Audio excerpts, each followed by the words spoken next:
Karnataka news beet follow ಮಾಡಿ, subscribe ಮಾಡಿ. ಬಿಡದಿಯ township ವಿಚಾರವಾಗಿ ಪೋಸ್ಟರ್ ವಾರೀಗ ಮತ್ತೆ ಚರ್ಚೆಯಲ್ಲಿದೆ. ಕೆಲ ದಿನಗಳ ಹಿಂದೆಯಷ್ಟೇ ಪೋಸ್ಟರ್ಗಳನ್ನು ಅಂಟಿಸುವ ಕೆಲಸ ಮಾಡಿದ್ರು, ಬಹಳಷ್ಟು ಚರ್ಚೆ ಆಗಿತ್ತು.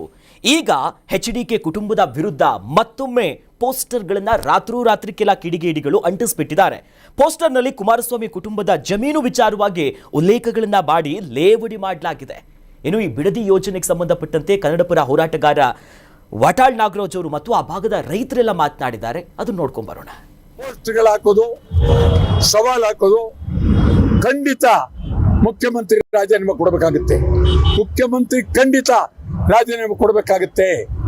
ಇದೇನು ದೌಲತ್ತಲ್ಲ. ಕುಮಾರಸ್ವಾಮಿ ಅವರು ರಾಜೀನಾಮೆ ಕೊಡಬೇಕಾಗುತ್ತೆ. ಒಳ್ಳೆಯದಲ್ಲ. ಆ ದೃಷ್ಟಿಯಿಂದ ನಾವು ಭದ್ರವಾಗಿದ್ದೇವೆ, ರೈತರ ಪರವಾಗಿದ್ದೇವೆ. ಇವತ್ತೇನು ಬಿಡದಿ ರೈತರು ಏನು ಸಂಕಷ್ಟವನ್ನು ಪಡ್ತಾ ಇದ್ದಾರೆ, ರಾಜ್ಯ ಸರ್ಕಾರದ ಸನ್ಮಾನ್ಯ ಶ್ರೀ ಡಿ.ಕೆ. ಶಿವಕುಮಾರ್ ಅವರ ನೇತೃತ್ವದಲ್ಲಿ ಒಂದು ಯೋಜನೆಯನ್ನು ತರಲಿಕ್ಕೆ ಹೊರಟಿದ್ದಾರೆ. ನಾನು ಅವ್ರಿಗೆ ವಿನಂತಿ ಮಾಡಿಕೊಡ್ತೀನಿ, ನೀವೇನ್ ಟೌನ್ಶಿಪ್ ಮಾಡ್ತಾ ಇದ್ದೀರಲ್ಲ, ಇದು ಸಾಧ್ಯ ಆಗೋದಿಲ್ಲ. ಯಾಕಂತಂದ್ರೆ 31 ಜಿಲ್ಲೆಗಳ ರೈತರು ಇವತ್ತು ಜಾಗೃತರಾಗಿದ್ದಾರೆ. ಎಲ್ಲಾ ಸಂಘಟನೆ ರೈತರು ಒಗ್ಗಟ್ಟಾಗಿದ್ದಾರೆ. ಅಕಸ್ಮಾತ್ ಆಗಿ ಕೆಲವೇ ದಿನಗಳಲ್ಲಿ ಈ ಯೋಜನೆಯನ್ನ ಹಿಂಪಡೆದೇ ಇದ್ರೆ 31 ಜಿಲ್ಲೆಗಳ 16 ಲಕ್ಷ ರೈತರು ಬಂದು ನ್ಯಾಷನಲ್ ಹೈವೇಯನ್ನ ಬಂದ್ ಮಾಡಿ ಹೋರಾಟವನ್ನ ಹಿಂತಕ್ಕೊಳ್ಳುವವರೆಗೂ ಗಟ್ಟಿಯಾಗಿರ್ತಕ್ಕಂಥ ಹೋರಾಟವನ್ನ ಮಾಡಬೇಕಂತ ಹೇಳಿ ಈ ಮೂಲಕ ನಾನು ಎಚ್ಚರಿಕೆಯನ್ನು ಕೊಡ್ತೀನಿ. ಸರ್ಕಾರ ಅಂತೂ ಫೈನಲ್ ನೋಟಿಫಿಕೇಶನ್ ಹೊರಡಿಸ್ಬಿಟ್ಟಿದೆ. ಒಂದ್ ಕಡೆಯಲ್ಲಿ ರೈತರು ದಿನದಿಂದ ದಿನಕ್ಕೆ ಇದನ್ನ ವಿರೋಧ ಮಾಡ್ತಿದ್ದಾರೆ. ಇದರ ನಡುವೆ ಅನಿತಕ್ಕ, ಬ್ರದರ್ ಕುಮಾರಣ್ಣ ಅನ್ನೋದಾಗಿ ವೈಯಕ್ತಿಕವಾಗಿ ಟಾರ್ಗೆಟ್ ಮಾಡ್ಕೊಂಡು ಎಲ್ಲೋ ಒಂದ್ ಕಡೆ ಜೆಡಿಎಸ್ ನ ಗುರಿಯಾಗಿಸ್ಕೊಂಡಂಗಿದೆ ಈ ಪೋಸ್ಟರ್ಗಳು. ಜೆಡಿಎಸ್ ಅವರು ಮಾಡಿಕೊಂಡಿರೋ ಕೆಲವೊಂದಷ್ಟು ನಿರ್ಲಕ್ಷ್ಯಗಳು ಇದಕ್ಕೆ ಕಾರಣ ಆಗಿದೆ. 2007ರಲ್ಲಿ ಇವರು ಏನು ಈ ಬಿಡದಿ ಟೌನ್ಶಿಪ್ ಯೋಜನೆಯನ್ನು ತಗೊಂಡು ಬಂದು ರೈತರ ವಿರೋಧದಿಂದ ವಾಪಸ್ ತಗೊಂಡು ಅದಾದ ನಂತರದಲ್ಲಿ ಇವರು ಕಬಳಿಸೋಕೆ ಹೊರಟಿದ್ದಾರೆ ಅಂತ ಇವ್ರ ಮೇಲ್ಗಡೆ ಆರೋಪ ಮಾಡಕ್ಕೆ ಬಂದರು. ಅಂದರೆ ನೀವು ಯೋಜನೆ ಶುರು ಮಾಡಿದಾಗ ನೀವು ಕಬಳಿಕೆಯ ಆಲೋಚನೆ ಇತ್ತ ಅನ್ನುವಂಥದ್ದು ಈಗ ಕಾಂಗ್ರೆಸ್ಸಿಗರ ಆಗಿದೆ. ಅಂದರೆ ಯೋಜನೆಯನ್ನ ನಿಲ್ಲಿಸಿ, ಕಬಳಿಕೆ ಇನ್ನೊಂದು ಮತ್ತೊಂದು ಬೇಕಾಗಿರಲಿಲ್ಲ. ಇದರಿಂದ ರೈತರಿಗೆ ಅನ್ಯಾಯ ಆಗತ್ತೆ ಅಂತ ನಾನು ಅವತ್ತಿಗೆ ಹಿಂದೆ ಸರಿದಿದ್ದೆ. ಅದೇ ರೀತಿ ಈಗ ಆ ರೈತ ವಿರೋಧಿಯಾಗಿ ನಗರದ ಒಂದು ವ್ಯವಸ್ಥೆಯನ್ನು ನೀವು ಅಲ್ಲಿ ನಿರ್ಮಾಣ ಮಾಡಬೇಡಿ, ರೈತರ ಸಮಾಧಿ ಕಟ್ಟದಂಗೆ ಆಗುತ್ತೆ ಅನ್ನುವಂಥ ನಿಟ್ಟಲ್ಲಿ ಏನಾದರೂ ಸಾಮಾಜಿಕವಾಗಿ ಬದ್ಧತೆ ತೋರಿಸುವಂತೆ ಕುಮಾರಸ್ವಾಮಿ ಅವರು ಮಾತಾಡ್ಕೊಂಡು ಬಂದಿದ್ರೆ ಒಂದು ಲೆಕ್ಕ ಬೇರೆ. ಇದರಲ್ಲಿ ಅಕ್ರಮವನ್ನೆಲ್ಲ ಒಳಗಡೆ ತಗೊಂಡ್ಬರ್ತಾ ಬಂತು. ಅಲ್ಲಿ ಏನಾಗುತ್ತೆ, ಹಾಗಾದ್ರೆ ನೀವು ಮಾಡಿದ್ದೇನು? ಆಗ ಅದೇ ಆಲೋಚನೆ ಇಟ್ಕೊಂಡು ಬಂದರೆ ರೈತರು ವಿರೋಧ ಮಾಡಿದ್ರು ವಾಪಸ್ ತಗೊಂಡ್ರ ಅನ್ನೋಂಥ ನಿಟ್ಟಲ್ಲಿ ಅವ್ರು ಕೇಳ್ತಾ ಇದ್ದಾರೆ. ಸೊ ನಿಮ್ಮ ಮೂಲಭೂತ ಪ್ರಶ್ನೆಗಳಲ್ಲೇ ಒಂದಷ್ಟು ಗೊಂದಲ ಇತ್ತು. ನೀವು ರೈತರ ಪರವಾಗಿ ನಿಂತಿದ್ದಿದ್ರೆ ರೈತರ ವಿರೋಧಿ ಇದನ್ನು ವಾಪಸ್ ತಗೊಂಬೇಡಿ, ಈ ನಿಟ್ಟಲ್ಲೇ ಕೆಲಸಗಳು ಮಾಡ್ಕೊಂಡು ಬರ್ಬೋದಾಗಿತ್ತು. ಇದರಲ್ಲಿ ನಿಖಿಲ್ ಕುಮಾರಸ್ವಾಮಿ ಬಂದುಬಿಟ್ಟು ಬೇಕಾಬಿಟ್ಟು ಏನೋ ಮಾತಾಡೋಕೆ ಬರೋದು, ಬಾಲಿಶವಾಗಿ ಏನೋ ಹೇಳಿಕೆ ಕೊಡುವಂಥದ್ದು. ಈಗ ಅವರ ತಾಯಿ ಏನೋ ಒಂದಷ್ಟು ಎಕರೆ ಜಾಗಗಳನ್ನ ಅಲ್ಲಿ ಮಾಡಿದ್ದಾರೆ ಅನ್ನುವಂಥದ್ದು ಬರ್ತಾ ಇರುವಂಥದ್ದು. ಇಲ್ಲಿ ಸಂಬಂಧಪಟ್ಟಂಗೆ 16-17 ಗ್ರಾಮಗಳು ಬರ್ತವೆ. ಆ ಸುತ್ತಮುತ್ತಲು ಆ ಭಾಗದಲ್ಲಿ ರಾಜಕಾರಣ ಇಷ್ಟು ವರ್ಷ ಮಾಡ್ಕೊಂಡು ಬಂದಾದ್ಮೇಲೆ ಒಂದಷ್ಟು ಆಸ್ತಿ ಪಾಸ್ತಿ ಮಾಡದೆ ರಾಜಕಾರಣ ಮಾಡೋಕ್ಕಾಗತ್ತಾ? ಆಸ್ತಿ ಪಾಸ್ತಿ ಎಲ್ಲ ಮಾಡ್ಕೊಂಡಿರ್ತಾರೆ.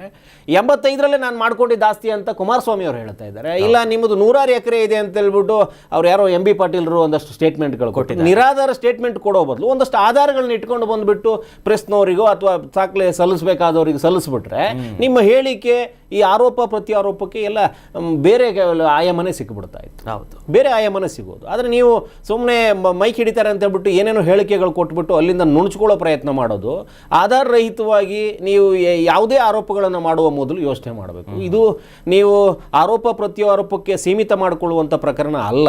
ಇದು ರಾಜ್ಯದ ರೈತರ ಗಂಭೀರ ವಿಚಾರ. ಇದು ಅಂದರೆ ಇವತ್ತು ನೀವು ಬಿಡದಿಯಲ್ಲಿ ಅನ್ಯಾಯ ಮಾಡಿ ಅಲ್ಲೇನಾದರೂ ಒಂದು ನಗರವನ್ನು ಸೃಷ್ಟಿ ಮಾಡಿದ್ದೆ, ಅದಲ್ಲಿ ಅದೇ ರೀತಿಯೋ ಇನ್ನೊಂದು ಅದೇ ರೀತಿಯೋ ಮತ್ತೊಂದು ಅದೇ ರೀತಿಯೋ ಅದರ ಫಲವತ್ತಾದ ಭೂಮಿಯನ್ನು ಕಸಿದುಕೊಂಡು ದಬ್ಬಾಳಿಕೆಯ ಮೂಲಕ ನೀವೇನೋ ನಗರೀಕರಣ ಮಾಡೋಕೆ ಹೊರಟು ಅಲ್ಲೇನಾದ್ರೂ ಯೋಜನೆಯನ್ನು ಸೃಷ್ಟಿ ಮಾಡಿಬಿಟ್ರೆ ಬೇರೆ ಬೇರೆ ಭಾಗದ ರೈತರ ಮೇಲುಗಡೆ ಈಗ ಕಣ್ಣು ಬೀಳುತ್ತೆ ಅನ್ನುವಂಥ ನಿಟ್ಟಲ್ಲಿ ಇವತ್ತು ಅಲ್ಲ ಒಬ್ಬ ರೈತ ಮಾತಾಡ್ತಾ ಇದ್ರು.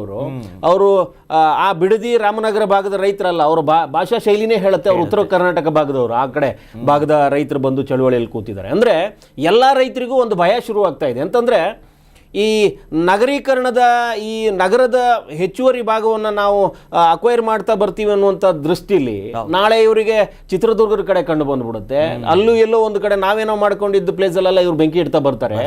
ನಗರ ಏನು ವ್ಯಾಪಿಸ್ತಾ ಹೋದಷ್ಟು ನಮ್ಮ ಬೆನ್ನು ಮೂಳೆ ಮುರಿತಾ ಬರ್ತಾರೆ. ಇವರು ಬೆನ್ನೆಲುಬು ಅಂತ ಅಂದ್ಕೊಂಡಿರುವಂಥ ನಮ್ಮಂಥವ್ರನ್ನ ಬೆನ್ನು ಮೂಳೆ ಮುರಿತಾ ಬರ್ತಾರೆ ಅನ್ನುವಂಥ ಒಂದು ಸಹಜವಾದ ಭಯ ಕಾಡ್ತಾ ಇದೆ ಅವರಿಗೆ. ಸೊ ಏನೇ ಆದರೂ ನಾವು ಹಳ್ಳಿಯಲ್ಲಿ ಇರಬೇಕು, ಹಳ್ಳಿಯ ಸೊಗಡನ್ನು ಕಟ್ಟಬೇಕು ಅನ್ನುವಂಥ ರೈತರು ಏನಿದ್ದಾರೆ, ನಗರಕ್ಕೆ ಆಸಕ್ತಿ ಇರುವಂಥ ರೈತರು ಇದರಲ್ಲಿ ಒಂದಷ್ಟು ಏನು ಅವ್ರು ಹೇಳಿದ್ದಾರೆ 80% ರೈತರು ಇದ್ದಾರೆ, 80 ಅಲ್ಲ ಒಂದು 20% ರೈತರು ಏನಿದ್ದಾರೆ ಅವರೆಲ್ಲ ರಾಜಕೀಯ ಬೇಳೆ ಬೇಯಿಸ್ಕೊಳ್ಳುವಂಥವ್ರು ಅಥವಾ ಅವರದ್ದೇ ಬೇರೆ ದುರುದ್ದೇಶ ಇಟ್ಕೊಂಡಂಥವ್ರು. ಹಳ್ಳಿ ಸಾಕು, ನಾನು ನಗರದಲ್ಲಿ ಇರ್ತೀನಿ, ಅಲ್ಲಿಂದ ಒಂದಷ್ಟು ಹಣ ತಗೊಂಡು ಹೋಗ್ಬಿಟ್ಟು ನಗರದಲ್ಲಿ ವಾಸ ಮಾಡ್ತೀನಿ, ಆ ಒಂದು 20% ಜನ ಮಾತ್ರ ಇವರಿಗೆ ಇದು ಮಾಡಿದ್ದಾರೆ. ಹೌದು, 7,000 ರಿಂದ 8,000 ಎಕರೆ ಜಾಗಗಳು, 7,900 ಚಿಲ್ಲರೆ ಎಕರೆ ಜಾಗಗಳನ್ನು ಇವರು ಇದು ಮಾಡ್ತಾ ಇರಬೇಕಾದ್ರೆ ಆ ಯೋಜನೆಗೆ ಒಂದು 500 ಎಕರೆಗಾಗುವಷ್ಟು ಮಾತ್ರ ಇವರು ಭೂಸ್ವಾಧೀನ ಮಾಡ್ಕೊಳ್ಳೋದಕ್ಕೆ ಈಗ ಪ್ರಯತ್ನ ಪಟ್ಟಿರೋದು. ಅಲ್ಲಿ ಏನು ಹೆಚ್ಚುವರಿಯಾಗಿ ಏನೂ ಬರ್ತಾ ಇಲ್ಲ. ಸೊ ನೀವು ಮುಂದಿನ ದಿನಗಳಲ್ಲಿ ಹೆಚ್ಚಿನ ರೈತರ ಪಡಿಪಾಟಲನ್ನ ಅನುಭವಿಸಬೇಕಾದ ಪರಿಸ್ಥಿತಿ ಬರುತ್ತೆ. ಅವರು ಎದ್ದು ನಿಂತ್ಕೊಂಡ್ಬಿಡ್ತಾರೆ. ಈಗಾಗಲೇ 1-1.5 ವರ್ಷದಿಂದ ಅವರು ಕೂಗಾಟಗಳನ್ನ ಕೇಳಿಸಿರ್ಲಿಲ್ಲ ನಿಮಗೆ. ಒಂದು JDS ಅವರ ಹಿಂದೆ ನಿಂತ್ಕೊಂಡಂಗಿದೆ. ಏಕಾಏಕಿ ನೀವು ಬಂದುಬಿಟ್ಟು ಏನೋ ಸ್ವಾಧೀನ ಮಾಡ್ಕೋತೀವಿ, ಇನ್ನೊಂದೇನೋ ಮಾಡ್ತೀವಿ, ಆದೇಶ ಹೊರಡಿಸ್ತೀವಿ ಅಂದ ತಕ್ಷಣಕ್ಕೆ ಅಲ್ಲಿ ಯಾವುದೂ ಆಗಿಬಿಡುತ್ತೆ. ಏಕಾಏಕಿ ನಿರ್ಮಾಣಗೊಳ್ಳುವಂಥ ಯೋಜನೆ ಏನಲ್ಲ. ನೀವೇನು 30-40 ಸೈಟಲ್ಲಿ ಒಂದು ಮನೆ ಕಟ್ತಾ ಇಲ್ಲ, ರಾತ್ರೋರಾತ್ರಿ ಇಲ್ಲಿದೆ ಅನ್ನೋ ಶೆಡ್ ಹಾಕೊಳ್ಳೋದಕ್ಕೆ. ನೀವು 1 ಲಕ್ಷದ ಉದ್ಯೋಗವನ್ನು ಸೃಷ್ಟಿ ಮಾಡಬೇಕು ಅನ್ನುವಂಥ ದೊಡ್ಡ 9,000 18,000 20,000 ಕೋಟಿಯ ಯೋಜನೆ ಇದೆ. ಆ ಯೋಜನೆಗಳನ್ನು ನೀವು ಮಾಡೋಕ್ಕೆ ಹೊರಟಾಗ ಒಂದಷ್ಟು ಪೂರ್ವ ಯೋಜಿತವಾಗಿ ಒಂದಷ್ಟು ಸಭೆಗಳನ್ನು ಕರೆದು ಈ ರೈತರ ಜೊತೆ ಚರ್ಚೆಗಳನ್ನು ಮಾಡಿ ಪಂಡಿತರನ್ನ ಕೂರಿಸ್ಕೊಂಡು ಈ ಆಗು ಹೋಗುಗಳ ಬಗ್ಗೆ ಚರ್ಚೆ ಮಾಡಿದ್ದಲ್ಲಿ ನಿಮಗೆ ಒಂದಷ್ಟು ಅದರಿಂದ ಅಳತೆ ಸಿಗ್ತಾ ಇತ್ತು. ಇದೀಗ ಏಕಾಏಕಿ ನಿಮ್ಮದು ಯಾವುದೋ ದುರುದ್ದೇಶ ಇಟ್ಕೊಂಡು ಇಲ್ಲಿ ನಗರ ಕಟ್ತೀನಿ ಅಂತ ಬಂದರೆ ಆಪೋಸಿಟ್ ಅವ್ನು ನೀವು ತಿನ್ನೋದಕ್ಕೂ ಬಿಡೋದಿಲ್ಲ, ನೀವು ಕೆಲಸ ಮಾಡೋದಕ್ಕೂ ಬಿಡೋದಿಲ್ಲ. ನಾನೇ ವಾಪಸ್ ತಗೊಂಡಿದ್ದೀನಿ, ಇಲ್ಲ ಇದ್ರೆ ನಾನೇ ಹಾಗೆ ಮಾಡಿಬಿಟ್ಟು ನನಗದೇನಿದು ಬಾಯಿ ಮೇಲೆ ಹಾಕೊಂಡು ಹೋಗ್ಬಿಡ್ತಾ ಇದ್ದೆ ಅಂತ ಒಂದು ಆಸೆ ಇದ್ದೇ ಇರುತ್ತೆ ಪಾಪ ಅವ್ರಿಗೂ. ಆ ಭಾಗದವನು ಅಲ್ವ ನಾನು, ನಮ್ಮ ರೈತರಲ್ವಾ, ನಮ್ಮ ರೈತರನ್ನ ಸುಟ್ಬಿಟ್ಟು ನಾನು ತಿಂತಿದ್ನಲ್ಲ ಅಂತ ಅವ್ರದ್ದೊಂದು ಆಲೋಚನೆ, ಕೆಟ್ಟ ಆಲೋಚನೆ ಇರುತ್ತೆ. ಈಗ ಇವ್ರು ಮಾಡೋಕ್ಕೆ ಹೊರಟಿದ್ದಾರೆ. ಹಾಗಾಗಿ ಇವ್ರಿಗೆ ಬೇರೆ ಬೇರೆ ಯೋಜನೆಗಳು ಬರಲ್ವಾ, ನಮ್ಮೂರಿನ ಯೋಜನೆಗಳೇ ಬೇಕಾ ಇವ್ರಿಗೆ ಅನ್ನುವಂಥ ನಿಟ್ಟಲ್ಲಿ ಆ ಭಾಗದಲ್ಲಿ ಒಂದಷ್ಟು ಜನ ನಿಂತು ಬಿಟ್ಟಿದ್ದಾರೆ. ಪೋಸ್ಟರ್ ರಾಜಕೀಯ ಮಾಡೋದು ತಪ್ಪು ಅಂತ ಅನ್ಸುತ್ತೆ. ವೈಯಕ್ತಿಕವಾಗಿ ಟೀಕೆ ಮಾಡುವಂಥದ್ದು ಇದು ಕಷ್ಟ ಯಾರದಿದೆ? ರೈತರದಿದೆ. ರೈತರ ಸಂಬಂಧಪಟ್ಟಂಗೆ ಅಲ್ಲಿ ಹೋಗಿ ನಿಂತ್ಕೋಬೇಕು, ಒಂದಷ್ಟು ರೈತರನ್ನ ವಿಶ್ವಾಸಕ್ಕೆ ತಗೊಳ್ಳೋ ಪ್ರಯತ್ನ ಮಾಡಬೇಕು. ನೀವು ಕಾಂಗ್ರೆಸ್ಸಿಗರು ಈಗ ತಾನೇ ಬಂದು ಹೊಸ CM ಕೂರಿಸ್ಕೊಂಡಿದ್ದೀರಿ, ಅವ್ರಿಗೆ ಕಪ್ಪು ಮಸಿ ಬಳಿಯುವಂಥ ಪ್ರಯತ್ನ ನೀವೇ ಮಾಡ್ತಾ ಇದ್ದೀರಿ. ಯಾರೂ ಮಾಡೋದಕ್ಕೆ ಸಾಧ್ಯ ಇಲ್ಲ. BJPಗರಂತೂ ಅಲ್ಲಿ ಹೋಗಿ ಇವ್ರಿಗೇನೋ ಪೋಸ್ಟ್ ಅನಿಸ್ತಿರಲ್ಲ. JDS ವಿರುದ್ಧ ಅಂತಂದ್ರೆ ಈಗ ಕಾಂಗ್ರೆಸ್ ಅವರೇ ಹಾಕಿರಬೇಕು, ಅದು DKಶಿ ಬೆಂಬಲಿಗರೇ ಹಾಕಿರಬೇಕು ಅನ್ನುವಂಥ ಸ್ಪಷ್ಟವಾದ ಚಿತ್ರಣ ಕಣ್ಣು ಮುಂದೆ ಬರುತ್ತೆ. ಯಾಕೆಂತಂದ್ರೆ ಈಗ ಅವರಿಬ್ಬರಿಗೆ ವಾಕ್ಸಮರ ಇರೋದ್ರಿಂದ, ನೀನು ದೆಹಲಿಗೆ ಬಾ, ಇದು ವಿಧಾನಸೌಧಕ್ಕೆ ಬಾ, ಇಲ್ಲ ಬಿಡದಿಗೆ ಬಾ ಅನ್ನುವಂಥ ಕಾನ್ಸೆಪ್ಟ್ ಬಂದಿರೋದ್ರಿಂದ ಈ ಇಬ್ಬರ ಮಧ್ಯದಲ್ಲಿ ಈ ಕಾರ್ಯಕರ್ತರುಗಳು ತಮ್ಮದೇ ಆದ ಒಂದು ಮೇಲಾಟಕ್ಕೆ ಬಿದ್ದು ಬಿಟ್ಟಿದ್ದಾರೆ. ಪೋಸ್ಟರ್ ರಾಜಕೀಯ ಒಂದು ಅನಿತಾ ಕುಮಾರಸ್ವಾಮಿ ಅವ್ರನ್ನ ಹೇಳ್ತಂದ್ರು. ಎಕರೆಗಟ್ಟಲೆ ಜಾಗದ ವಿಚಾರದಲ್ಲಿ ವೈಯಕ್ತಿಕ ಟೀಕೆ ಹಂತಕ್ಕೆ ಹೋಗುತ್ತೆ. ರಾಜಕೀಯ ಯಾವತ್ತೂ ಆ ಒಂದು ಸೀಮಿತ ಚೌಕಟ್ಟಲ್ಲೇ ಇರಬೇಕು.